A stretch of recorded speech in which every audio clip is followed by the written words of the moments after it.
ipinapulong Severman Duterte. Ayan. Pakita niyo po sa akin kung ano nakikita ng tarot. March 24, 1975. Ating i-reshuffle.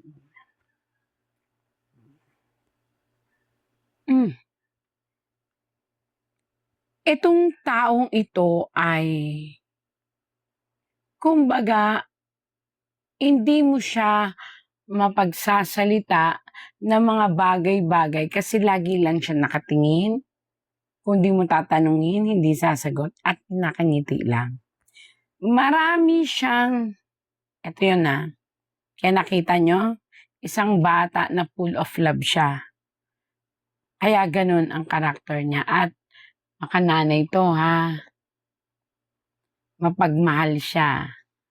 Eventually, hindi siya nagsasalita sa lahat ng sinasabi niya na pagmamahal. Ano siya? Malambing lang kung lalambing, pero pag nagsalita, andon na. Mapagmasid din tong taong to Kaya minsan, mamimisinterpret siya na masungit. Kasi talaga minamatyagan niya ang mga bagay-bagay. Why? Because siya ay isang March 24. Ang March 24 ay pag hindi mo siya talaga kinausap, rather be magkakapanisan kayo ng laway. Pero once na makilala mo na siya, naku po, ikaw na ang mauubusan. Ano siya? Mabiro. Pagkatapos, talagang kakausapin ka niyang kakausapin. Pag nag-get together na kayo or nagkakilala na kayo. Pero sa unang tingin, parang makikita mo, sungit naman ito. Pero hindi. Masyado naman itong burgis, pero hindi. Ganon ang kanyang karakter. Strong siya, para siyang ang tatay niya. Alam nyo, silang magkakapatid, napansin ko one in common. Meron silang something in common na pagdating sa batas, mahigpit. Talagang gusto nila ang disiplina at ang gusto nila ay kapayapaan at mabuting resulta. Na nakuha nila siguro ito, namanan nila sa kanilang ama. So kapag sila humawak ng isang sitwasyon o ng isang tiwala ng tao, pinaninindigan nila. Kinakailangan nilang lubos-lubusin. Mag-ingat lang siya kasi ang daming nagtatry na sirain siya. At may isang babae, hindi ko siya kilala, pero nakaupo siya bilang isang mambabatas din. Hindi ko lang alam kung anong porte ng mambabatas ba. Nasa Congress ba siya? Nasa Senate? Hindi naman sinasabi dito ng tarot. Ang sabi lang, pag-ingatan ang isang babae na sa ama siya may galit pero pati mga anak is idinadawit niya at talagang iniimbestigahan niya. Isang babae. At isang lalaki na nakaupo sa trono,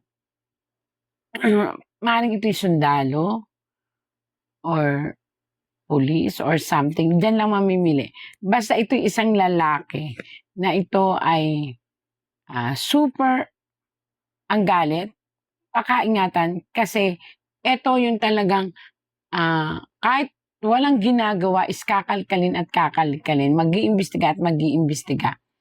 Pero yun nga, hindi siya nagtatagumpay kasi may emosyon siya. Ayan dalawa sila, etong puti is babae. I mean, maaaring ito ay si Vice President Sara Duterte. At itong isa ay lalaki. It means dahil siyang tinatarot ko, si Sir Paulo to, na pinag-iinitan nitong lalaking ito. Ayan lalaki. Isang lalaki na talagang ginagawa niya ang lahat para sirain ang dalawang to. At ito ay dating nasa linya ng militar. At isang babae na maaaring ito'y attorney kasi may meron siyang hawak na panghukuman at nilalaban daw niya ang kanyang, kaya siya nakapula, ang kanyang galit. So it means may galit itong babaeng to. Ayan, may galit ang babaeng to, inilalaban niya, at dalawa silang naggagawa ng proseso para si Binibining Sara Duterte at si Sir Mulong ay maipit. Ang sagot ay ang tanong, maiipit ba sila o masisira ang kanilang pangalan? Aru, nakabaliktad na tadhana. Etong babaeng ito, atong lalaking ito. Etong babaeng ito, lumabas ulit, babae at lalaki, may inihahatag sila na papel sa, ito ay, kumbaga, manggagawa ng batas ito. Inihahain nila. Ito po'y nakabaliktad. Kaya mangyayari po ay hindi again magpa-prosper. At hindi ito, kahit anong gawin nila ay hindi magtatagumpay. Hindi ko alam kung bakit. Alam niyo kung bakit hindi siya magtatagumpay?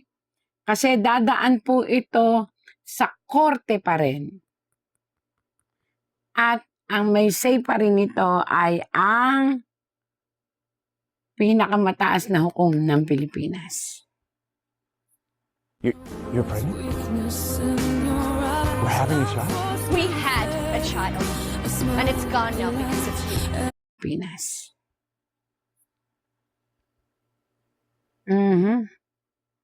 Alam mo, kung ako po dun sa mga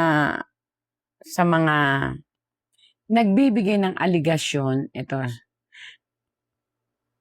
nakaano po ay nakabaliktad. So, ibig sabihin, yung ibinibigay na aligasyon ay sa kanila, kay Paulo at kay Sara, ay maaaring pag-usapan lang, pero ito'y mababasura. Or ito ay mapupunta sa kamatayan ng paglimot. Ibig sabihin, may lalaban at lalaban, hindi man ang dalawa ang lumaban, pero may makakalaban ang mga taong yan na, kumbaga, parang savior. Kusang may darating na mga savior para itong magkapatid na ito ay tulungan. Na may pamulat sa mga tao na yung mga ginagawang kaso sa kanila ay mali. Di ko alam, binabasa ko lang. Ayan, nakita nyo yan? May mga protesta ng mga tao. May mga paglilinaw na gagawain ang mga maglulutangan. Naku po, Diyos ko, may mga lulutang pa na ebidensya na magpapawalang sala sa magkapatid kung ano man ang inyong ibatong kaso.